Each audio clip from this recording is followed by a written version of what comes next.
Welcome, my friends. This is Maniacal Incorporated, finally checking out the Irish flavour that's been added to the Rice mod, the Regional Improvement and Cultural Enhancement mod. I didn't know about this, so a big thank you to Toti Doofel for letting me know. The mod has added a new Irish bookmark, Rory Ucrahur in 1178, the last High King of Ireland, effectively. He's 55, his land is being stripped away by this divil, and we have an advanced difficulty start. So we basically have only not even all of Munster, but Connacht, a small bit of Ulster, and a small bit of Munster still under Irish control at this point in time, and he's also of an advanced age, so that's a pretty tough start. There's also some changes to the Irish culture. There's some new buildings, and what I'm going to look at today, some new landless characters. In the 1066 start, the mod has added Connacht O'Dolig of the O'Dolig Bardic clan. This is a historical figure who was the chief poet of Ireland, the Ord Olav, or Olav Éireann, at the time of his death in 1139. So we're going to take command of the O'Dolig Bardic clan and travel around Ireland and see what else the mod has added. Connacht, the Hound of Connacht, must pick his starting entourage. He's a poet, he's a grey eminence, honest, generous, arrogant. So that might be problematic because this is apparently the first person to bear the O'Dolig surname, so we're going to have to try and get him married to continue that. We need to pick our starting entourage. As chief poet, he would have had an entourage of about 30 people. So the chief poet was entitled to bring 30 people with them, and wherever they landed had to give them hospitality. So the presence of the chief poet could put a heavy burden on the kings that they visited. We have Cúc Vohar, so motherless hound, with some solid stats, and Cailleach, who looks to be dying. She is, however, lustful. We'll take them. And so here we're told about one of the rice updates, which adds flavour specifically for Mayo. Mayo flavour. Sounds good. So very quickly before we continue on, we'll take a look at some of the new changes to the Irish culture. The sea-based one, which never really made a whole heap of sense. Well, it wasn't the worst, but they've taken that out and replaced it, I suppose, with cattle economy, which the rice mod added for a different culture. So this allows rulers to raid over land regardless of government. And we have Brehon laws. This was something that the Tip Volume 2 mod did as well, was added Brehon laws, which brings in, this is where polygamy has been put. This is where rulers can blind prisoners has been put, which is something I've discussed before in the past. Characters of this culture are more willing to send away, take and return hostages. So that was a massively important focus of medieval Irish politics. There's also the Embrace Gaelicization decision, the interaction to gift luxury buther, and to bury and retrieve bog buther. So indeed, the laws on hospitality stipulate, depending on what rank certain people had, they were entitled, if they arrived at somebody's house, to certain amounts of buther. I think it was the lowest grades were not entitled to any buther. And you know what? Connacht might bury some bog buther himself. We have the decision to bury and then retrieve bog buther. Buther was prized historically in many societies in... I do love my buther though. Now, interestingly, the poet trait impacts diplomacy. So as a poet in Gaelic Ireland, I would have expected that he would have focused on learning, specifically the scholar route. But under diplomacy, we do have some traits which would be quite valuable to a poet in this time period. We have befriend, we have flatterer, and we have the ability somewhere to craft a book, a book. It's in there somewhere. So we're going to go down the heralding route.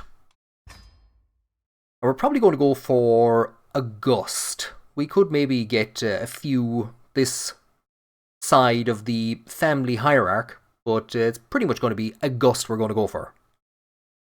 Next, we have the ability to pick our camp purpose. At the moment, we're wanderers, and I was going to stay with that because the poets were one of the only classes of people that had legal protections outside of their own tua. But what we're going to do instead is we're going to switch to scholars to gain access to nightly debates and loyal scribes. And finally, before hitting the road, Croagh might as well get married. We have access to multiple wives. The Irish practice polygamy. We'll send that proposal, so we can always get more wives later on. We have insularism. Divorce has been changed to always allowed. So I know in the base game, and this is something I've spoken about as well, is that a divorce has to be approved under insularism by the head of faith, whereas the Irish would have practiced divorce at will. And there is actually some disagreements at the moment over whether or not the medieval Irish actually practiced polygamy. So this is something I discussed on my video on the marriage laws, but it's entirely possible that you could actually remove polygamy from the medieval Irish, but as long as you allow always allowed divorce, to allow the Irish to dissolve and reform unions at will as political conditions on the island change, then you still have a very historically accurate representation of what's going on in the time period. As for this, what in the good name of God is going on here? Now, the first thing that Croagh wants to do is head to Limnock to visit the King of Munster, Turlough Uvrian, and to write a poem about how great he is and how much better than his cousin Murica he is. But the whole place it's a bit dangerous, and we don't have any great candidates for Caravan Master or anything like that at the moment. This lad is absolutely atrocious. We'll put him in there anyway. We do have some interesting sites to visit, first of all, though. There's the Hill of Tara, there's the Abbey of Kells, there's Clonmel, the Rock of Cashel, and up in Castlebar we have a ton of stuff to be earned by visiting Croagh Patrick. We're going to have to head to Mayo because that's good boggy land for burying Buther, so we're going to have to head up there at some stage, but we might wander first of all for Leinster, pick up some experience here in Dublin and Meath, and head down into Leinster and see if we can find some better jobs. Oh, mother God, we've only made it as far as Dublin, and already they're trying to ship us out to Greenland. Perhaps one day we shall sail across the seas. We've arrived at the Abbey of Ferna Moor Madog. Is it Ferns? I'm not actually too sure. We're going to get a blessing of peace. We've hopefully gotten some scholarly contracts in the region. I was just going to say I hope the region isn't over here. We have indeed got some scholarly contracts to solicit charity and transcribe some texts. We have a bit of a battle going on in Dublin. Leinster has gone up raiding, I think, or maybe has actually declared war. That's father and son, so that's kind of awkward. Croagh is after falling in love with a big, strong, wheezing woman. And he wants help. It's only a 4% chance that we will get her to join our camp, so we're going to have to spend 49 quid. We're going to make 41 out of this operation if it goes well. So yeah, there you go. Diarmid MacMoyle na Mo. He's in poor health and he is raiding his son.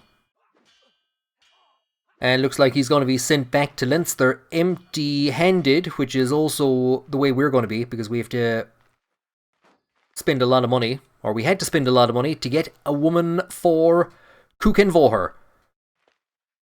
So we now have, I wonder can we actually add her? She's no... Never mind, I was going to say she's no good. But we now actually have too big of an entourage. We have progressed. So Fergus Kelly, in his Guide to Early Irish Law, describes all the various different grades of poet. And the top grade would have an entourage of 24 people. Now, above that again was the Ord Olive, who would have 30. But at the very bottom, you could only have two people in your entourage. There was about 7 different grades of poet. So now we have 3 people in our entourage. We're moving up in the world. Begging for money.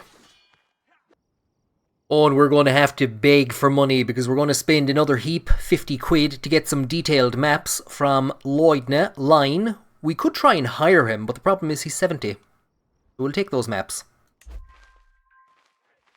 And we still just barely have 2 coins to rub together. Uh-oh, we're getting suspicious about our gaunt, emaciated wife. Caoilach, do you have another? She says she doesn't, but I don't know if we believe her or not. We've been parked up here a good while trying to make 41 quid. I think we'll be here for about 3 years, so that's not a great yearly salary. And Geralt the Brave wishes to become a knight in our service. Do you know what? We could do with a handful more people around the place. We should also probably try and romance the wife. We could gift her with luxury butter, but that would cost 28 quid. We'll romance her for now. She can do without the butter. And I mean, come on. As the future chief poet of Ireland, it only makes sense that Connacht would write a love poem. Now we'd better try and get some money out of the poor devil quickly, because there he goes. The Raiders of Ossory. So Donald, he probably doesn't have a whole heap of money. He has, he's plenty, he's fine. We'll try and execute the scheme. And it is a success. We've headed back to Ferns, and we can now get diplomacy contracts. So this is our strength. The scholar contracts would be our kind of secondary strength, but they're not great. Kuken Voher suffers from being shy and just. So that's not going to help us as we try to hobnob with Sonny, the mayor of Clonmel. We have an opportunity to try and get some badly needed coins out of the mayor. Fair play to him. Truly, in the way that the light strikes her sunken, bony face, Caoilach is the most beautiful woman alive. And she is now bearing the first of Connacht's children, the future of the Edalig line. But Connacht has failed in his bid to romance Caoilach. She was under threat from a stag and has managed to defend herself. Hobnobbing with the mayor of Clonmel goes a bit better though. And we have a son and heir. Now in medieval Ireland, under the laws of the time, for somebody to be a poet, their father and grandfather had to be a poet before them. It was effectively a hereditary position, so our son... Let's see if we can find a good Irish name. Olcavar O'Dolig could now become a poet. If somebody wanted to become a poet, 2 generations before them had to have trained in poetry. So if you started training as a poet, you could not become a poet during your lifetime. Neither could your son. It would be your grandson. Women could become poets if their father had died without male issue. So if there were no brothers to take on the hereditary role. But Olcavar, it's up to you. Well, not yet. We'll train you up, don't worry. We're back in Ferns after hobnobbing with another ruler, and I won't lie, I thought this was Connacht. So I saw there was Fidelma, Orna, and then Corbra, and I was like, where's Corbra? I can only see 2 people here. I think this is Fidelma. Now, unfortunately, she costs 200 gold, which we don't have at the moment, but this is actually the name of the poetess that Queen Maeve asked to prophesy the future. So poets, one of the things that they were supposed to be able to do is see the future. But Fidelma costs 200, so do you know what? Corbra, for your wise man trait, we'll take you. which means we need more contracts. We're going to head back to Athlone. Munster is up in arms. I think it's being raided. Oh, it's actually attacking the Earl. So like I said, I would like to get down into Munster to see Thurloch at some stage. But first, we'll transcribe some texts for Croagh of Athlone. We don't have a lot of skill in this area, unfortunately, so we're just going to have to stick to the script. Yeah, he's not much impressed with it. There's no more contracts in the region, so we're going to risk a run through Evonia into Castlebar and visit Croagh Patrick on the way. All we've managed to find in Connacht is some scholarly contracts. We are a scholarly camp, so that's to be expected, but I would hope that we would get a few more diplomatic contracts.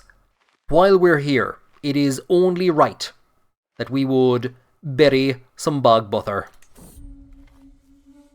So we've ordered the servants to deposit a large supply of butter into the bogs near my residence. In time, this butter will grow into a beautiful butter tree. I think that's the way it works.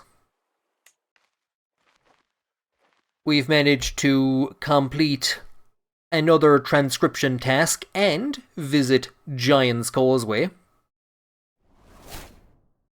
And considering where we're located, and we don't have a huge amount of contracts on the island of Ireland at the moment, what I'm going to do is attempt to befriend Murcha, the ruler of Dublin, and the future ruler of Leinster, so Diarmid Mac Mael na Mó's son. And then we're going to make a brief detour into Scotland to see if we can find any new contracts. Now, one of the reasons that I'm befriending Murcha in Dublin is because he is a powerful ruler, but another is because we need to get some friends together, especially as I've now unlocked Confidants, so each friend will add minus 5% stress gain, and we are actually gaining a chunk of stress, but we managed to lose it, but we are earning some of it back again. Connacht has been wandering around Scotland for ages, eating up provisions, finding absolutely no contracts of any value. We have, however, found in Berwick, in Dunbar, a jeweller. Now, he's selling a couple of interesting items. He's selling Rory's ring. Now, he's Rory, but he's also selling Scott's regalia. Who the hell is Scott? It doesn't make an ounce of a difference who he is because we don't have the money for it, but there is a boundary dispute down in this direction, so we're going to travel and try and sort that out. And indeed, we have another happy patron and some provisions. Provisions that we're going to immediately use up visiting part of Hadrian's Wall, where we meet a hermit. A hermit that can tell us our future, just like the great poets of Ireland. You shall find that who seeks. Thanks? Now, while in Scotland, we've had to take on an architecture task that we're not very good at, and as we are doing so, we are visited by Nuada, the strange Brehiv. A wise man, a hunchback, a monk, and he wants to join our camp. Well, he showed up and we're going to invite him to join the camp. Now, Corbra has the wise man skill as well, and I made him our physician. And Nuada has indeed joined us. But if nothing else, he has fairly solid learning. That's going to be a help to us if we have to do any more of these transcribe tasks. So we've made a friend out of Nuada, the strange judge, and we've made a friend out of Murcha, the Dublin Earl. But with all our friends, we're making very little progress on raising a building for the Prince of Scotland. Nuada might be able to help a bit, but its progress is very slow. While we're here, we'd better befriend the wife and start training our son to succeed us as the chief poet of Ireland and of the O'Dolig clan. Look at this divil. Where did he come from? And where is he going back to? But we've also seen a series of wars that were being fought here have come to an end. So Scotland has managed to push down, from what I can see, and take Strathclyde. So that has brought peace to this region. So we might be able to go back down, get these 2 contracts done, and visit the rest of Hadrian's Wall, if we ever get this damn building built. I was going to say, what's going to happen first? Are we going to get a building built, or are we going to make friends with the wife? We've managed to make friends with the wife. We're at 88%, there is still a small bit more to go, but we're going to try and leverage our 15 advantages to get this thing finished. Because another series of wars have broken out in this region, cutting off our access to the contracts we could get in there to be a bit dangerous. So instead, we're going to check out the rest of Hadrian's Wall and probably head back to Ireland. First, we're going to take a stop on the Isle of Man to try and put together a work of learning for somebody. This isn't going to be great. However, on the way, Croagh Patrick has been overcome with a desire for love and death. They're going to gain +10 attraction opinion and diplomacy lifestyle experience gain.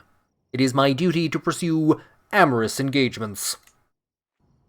And he's also made everyone in the camp sick by eating poison apples. We will have Croagh do no more than is necessary. Oh boys, synchronized pointing. Look at the bloodshot eyes in the poor devil from eating poison apples. Thankfully though, on the Isle of Man, where the crack, I have been told, was 90, we have found some diplomatic contracts. One of them in Wales, one of them however in Alach, where we're going to be heading back to quite shortly after we tried to create a work of learning for the Moor Mayor. And as this is a learning challenge, we're just going to keep it simple, especially as Croagh Patrick is sick and throwing up on whatever's put in front of him. And there we can see at the top our second poor chapter. I think this thing is basically junk, pretty much, but the poor man, he's going to give us something for it. And so, still heavily sick and wounded from a fire, Croagh Patrick has returned to Ireland and is going to entertain the mayor of Dara-Columkill. We've moved to Dunanaul, where we'll hang around for a while. And disaster of disasters, we actually have a bout of bloody flux going around. Ulcavar has contracted it, so has Cúchaill. We will tell Croagh, do no more than is necessary. And Jesus be praised, the bloody flux has been balanced by some humours. So even though everyone is sick and half dying, we've managed to get 20 quid from the mayor. And I was going to say that we would now move out of Dunanaul, even though I was planning on staying here for a while. But where can we go? Where can we go to escape the Mayonian flux? I was going to say that we might head for Munster, but our dream of serenading Thorlach is dead as Thorlach himself. Died of old age at 64 and has been succeeded by his son Murkertach. So what we've started doing instead is leaving Dunanaul, heading to complete a stewardship task in Argyll. So we're going to head in that direction and then possibly down to Dublin. And as we do, as we leave Dunanaul, we leave illness and sickness behind us as well. In Ballyahafurdia, we've managed to convince the mayor, who is dying and could probably worry about something else at this stage, to accept half taxes from the people under him. He's going to take it well by all accounts. As for my camp, well, they're not taking the bloody flux very well. Croagh Patrick has turned into a crimson fountain. Oh no. Croagh, however, manages to do no more than is necessary, and they go back to synchronized pointing. Some members of the camp have aches and pains.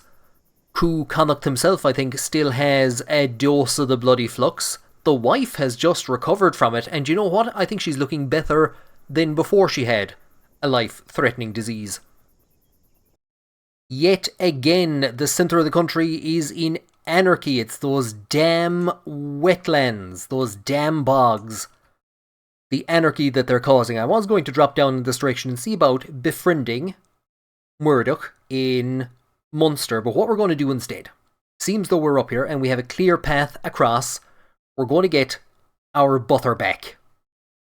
And so returning to Castlebar, we have the option to retrieve bog butter. I buried some butter in a bog a while back to better preserve it. Maybe now would be a good time to dig it up and enjoy what it has become, what it has morphed into. It's butter harvesting season. So I ordered my servants to bury some butter in a bog. I thus order my servants to retrieve the buried butter. Now it is time to enjoy it. Bog butter. So that has given us a grand total of 75 prestige for the 15 gold that we spent burying it. Now that is not the only thing that we can do in Castlebar. We can come to our activities, and we now have, because we are located in the same barony as it, I wonder if it shows up. There we go, Croagh Patrick. So it will give 2 gold per month to the holding, increased control growth, and piety, stress loss, and realm priest opinion. And what we can now do from here is we can undertake a pilgrimage to Croagh Patrick. So once we're in the same tile as it, or in the same county, so 40 days and 40 nights, St. Patrick spent on the mountain, we're just going to spend 40 gold. But it looks like we might have a small bit of an issue. I was going to go for the curiosity intent, I was going to go for the basic votive offering, and the modest inscription. We're not able to put down a commemorative monument because we're an adventurer. But we're not apparently in a position to invite any guests to the pilgrimage, which means that we're not actually in a position to go at all. Well, look, the most important thing is we got our butter back. Heading for Dublin, we find a strong woman who will join our court for 75 gold or 800 provisions. Do you know what? We have a good chunk of provisions. And because she is only the second woman that Connacht has seen in the last 7 years, he will marry her. Now we've managed to create another transcription. It's not very good, and we're being held back by the fact that we only know one language. So what we're going to do is head north, at least into Ulster, if not to Iona itself, to make friends with the island's rakish Norwegian ruler. Now as we're trying to befriend the ruler of the Isles, we're able to access another diplomacy lifestyle perk. I should be focusing on trying to get more prestige, but Friendly Council will give us 2 random skill points, up to a maximum of 5 friends. I think we have at least 2, if not 3 at the moment. So most of that has gone into diplomacy, which is not where we needed it. And now we'll get 2 points in another skill. I think they've actually been put into intrigue. There we go, Friendly Council, +2. And we can now start a scheme to learn our best buddy's language. As a member of the Bardic class, it made sense to me to pick the Scholar's focus for our camp. I'm going to change now to Explorers, which will potentially give us a fancy new cloak, some additional diplomacy contracts, but it's also going to help with travel speed, sea and coastal danger, so we are possibly going to see a bit more of the world. And look at this, straight off the bat, heading back to Carrickfergus, we got 2 diplomacy contracts. Now that Scotland is pacified for another bit, so a region here has just been conquered by England, and the rulers of Scotland, the Dunkels, have been deposed, and Moel Shnachti of House Lauren is now the new king. So what we're going to do is we're going to take a visit up to this region, hang around here for a while, get some contracts, visit the new capital, and see what we can see. House Idolig grows. Lahar, Connacht's secondary wife, has given birth to another son, Finbar. May you grow to be strong and wise. In the aftermath of which, Nuada, our courtier, a strange man that we picked up somewhere, tries to stab Lahar to death. We will arrest him. Now the worst thing is, Nuada is really good with these contracts. He has the highest learning of anybody here. He's unhappy because insularism is astray. Now I don't know if we are not able to demand his conversion. We could blind him, however. He won't accept that though. He won't accept being blinded. Doesn't want to agree with that for some reason. So can we get a weak hook on him and blind him? No. Just a weak hook then. And as Nuada leaves prison for trying to kill one of Connacht's wives, his primary wife, who's looking a lot better since that dose of the Crimson Fountain, has given him a third son, Connacht Udolig. A lovely idea. And we visit the new capital of Scotland. There's a big heap of anarchy going on. There's a raid, but there's a ton of places actually fighting. And that gives us our first wandering lifestyle perk. I don't think we're going to be getting down through any of those, but as Voyager would eventually lead to a prestige gain per month, we might as well start with that and go for the organised camp. Now, with Scotland in a bit of chaos, we're going to head into the north of England, because there's a couple of sites here that we can visit to gain some experience and wanderer trait experience. But unfortunately, England holds few diplomacy contracts for us either. We've made our way as far south as French London, and we'll take some learning contracts in the region. Now, as we're in French London, looking in on the recruits, here is a lady with the Hail trait, the Hunter trait, and that got me thinking if any of Connacht's children have any interesting traits. Well, his eldest son, Ulcavor, is possessed. Well, that's not great.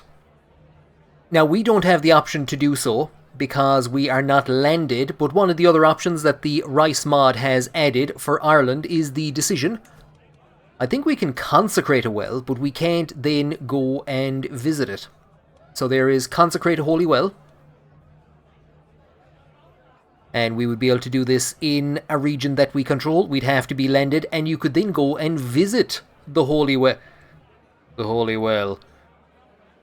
So again, holy wells, great importance in this time period and up to the modern day. There have been some Roman coins found in some of the holy wells throughout Ireland, which would indicate that merchants travelling from Ireland to Roman Britain, so pre-Christian Ireland, would have visited these wells, so they even had importance prior to the arrival of Christianity. And the reason I mention this is because on the Dingle Peninsula, there is a region called Glennagelt, the Valley of the Mad. And in it, there is Tubbernagelt, the Well of the Mad. And it was believed that drinking from the well could cure insanity. It's linked to the legend of Buile Suvna, the madness of King Sweeney. He was cursed with madness and he drank from the well and was cured. And what some studies showed in recent years was that the water in the region has elevated levels of lithium, which is used in the treatment of schizophrenia. Now, as we leave French London on our way to complete another contract, we're offered an opportunity to form an alliance with the Doge of Venice. Why not? And with all the stress of organising that alliance with the Doge and with our possessed children, Croagh has not had time to learn Norse. And I think we'll have to admit defeat. So if we can't learn Norse, what we're going to do instead is learn an updated version of Norse, whatever this Norman language is. So I think the lower the learning of the person that we are learning from, or starting the scheme against, the better. So Richard's learning gives a -1. It's moderate, and it will take 2 years. We're just one short of a 5-a-side football team. Croagh has a 4th son, Snedgus Luaid. May you grow to be strong and wise. As we gain a hook on the Prince Bishop of Dunholm, so he's obviously in his finery. There's some chicanery going on around here. His liege is defending against a liberty war. Now we have our own problems as we try and get through the north of England. We are being stalked by a terrible beast. We will have to tighten the watch. There's a 32% chance that it's going to kill some followers. Whatever it is. We've managed to get out alive though. And Scotland, unfortunately, is in a state of absolute chaos as well. There was a transcribe text contract up here, but this entire region is in very low control. We have gotten a new diplomacy perk. I think we're just going to continue working down towards August. So nothing at this level that's of much value to us. And heading back to Armagh, which has been a great ground for finding contracts. We have, of course, our good friend. We really should make friends with this guy, the mayor of Kilventine. We've gotten a couple of quests from him, but now he wants Croagh to perform in a play. We might as well. There's no money for it though. Well, damn it anyway. Where Croagh has failed, his possessed son Ulcavor has succeeded in learning Norse. Smart boy. And possibly shamed by the success that his son Ulcavor has had, Croagh has finally managed to teach himself Norse 2.0. We'll send a letter to Richard to celebrate. And for some reason, I've no idea why, but Corbra, our physician and knight, has decided to give Croagh the nickname the Generous. I can get used to that. Now, unfortunately, with the last while, Croagh has been trying to get some money together and has been pushing it quite hard, especially on the handful of stewardship tasks that we can find that's been building up stress. And he has hit stress level 1. And instead of throwing away his money, he's going to turn to the drink. Now, he might be blind drunk and unable to read any of what's in front of him, but as he starts another transcription task, his newfound language skills are going to give him +2 score towards success, and this is the main reason why I've been pushing him to learn the language for so long. And here is the reason why we picked up that stress. Our good friend, the guy who failed to teach us Norse, has died. Combo breaker. 4 sons and a daughter, and Lahar wants to name her after our primary wife. That's kind of weird, but okay. Hell's bells. I have travelled the length and breadth of Ireland looking for something that isn't a hireling contract, a transport contract, or intrigue. That is all that I've been offered. You can see here the lengthy moves that we've been making. And that's only some of it. I've been searching for ages. I've actually had to change the camp focus to scholarship again. Even just to try and get them to give me a scholarship contract. Anything that isn't intrigue, transport, or martial. And finally, we have a stewardship contract. And it is to go to Connacht, to King Rory, and raise a building. And what a tragic pop-up this is Corbra. Our physician has died just after curing Croagh Patrick of an illness that he was suffering from. So I'm not too sure if we have any good replacements for him. No, we do not. We have some terrible replacements for him. I have no idea where Nuada went to. Yeshua, you'll have to take over. And what a tragedy it is that Corbra did not live to see our finest hour. The construction of an amateur piece of architecture in Connacht, which has rewarded us handsomely. Indeed, it rewards Croagh Patrick with enough money that he can write the travels of Master Croagh Patrick and of all the wondrous things that he's seen. So we have the option to gain some diplomacy, very little. I thought it was 5 diplomacy lifestyle points. We're going to unlock 5 perks. I think that's quite possibly what we're going to go for. We could have lifestyle experience for future holders for Ulkavar, because even though he's stone mad, he is the only one of Croagh Patrick's children that he's actually raising, because I forgot to make any of the rest of them his wards. So Ulkavar, I think, will be leading the family, but we're going to go for these 5 diplomacy lifestyle perk unlocks. And that's going to allow us to basically finish off the August tree.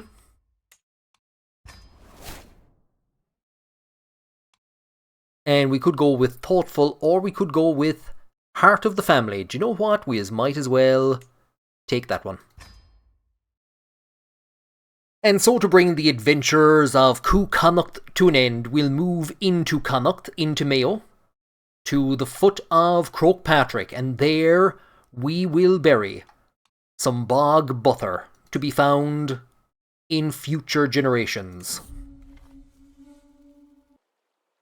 So this has been a look at the landless playthrough for the rice mod, for the new Mayo flavour that has been added. There are some other options. There is Mayo Saxon, Mayo of the Saxons, which is a decision path that allows you to influence the direction of an ecclesiastic site in Mayo.